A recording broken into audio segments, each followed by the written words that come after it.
The counterculture of the 1960s was a cultural phenomenon that developed first in the United States and United Kingdom and spread throughout much of the Western world between the early 1960s and the early 1970s. The movement gained momentum during the U.S. government's extensive military intervention in Vietnam. As the 1960s progressed, widespread tensions developed in U.S. society that tended to flow along generational lines regarding the war in Vietnam, race relations, human sexuality, women's rights, traditional modes of authority, experimentation with psychoactive drugs, and differing interpretations of the American dream.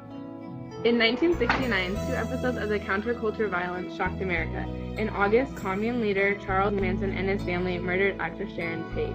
4 months later, at the Altamont Raceway in California, the Hells Angels motorcycle gang beat a man to death in front of the stage where the Rolling Stones, a British rock band, were playing. In 1969, the Weathermen Underground, a faction of the Revolutionary Youth Movement, and SDS, Students for a Democratic Society, terrorized the nation with their bombings, which destroyed the home of a judge, part of the New York City Police Department, a ladies' room in the U.S. Senate, and a Pentagon restroom.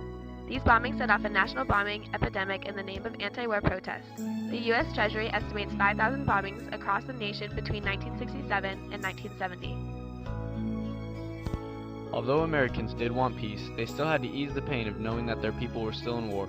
Marijuana had helped people calm down and relax about those in Vietnam. The 1960s brought us tie-dye, sit-ins, and fears of large-scale drug use. Hippies smoked marijuana, kids in ghettos pushed heroin, and Timothy Leary, a Harvard professor, urged the world to try LSD. By 1970, the widespread use of drugs had further eroded the counterculture movement. Many young people fell victim to the drugs they used, experiencing overdoses, drug dependence, and mental and physical breakdowns. The popular rock singer Janis Joplin and the legendary guitarist Jimi Hendrix both died of drug overdoses in 1970.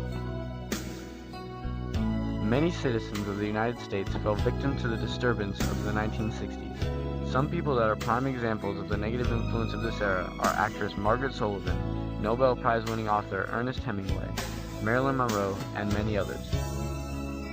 As you can see, the counterculture era was a problematic time in U.S. history that brought about major issues involving drug abuse and violent demonstrations.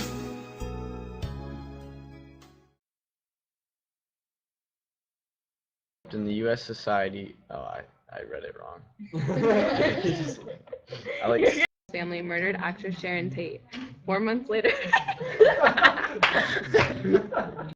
4 months later at the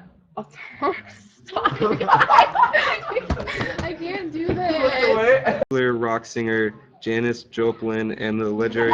That's what it says. Marijuana, then.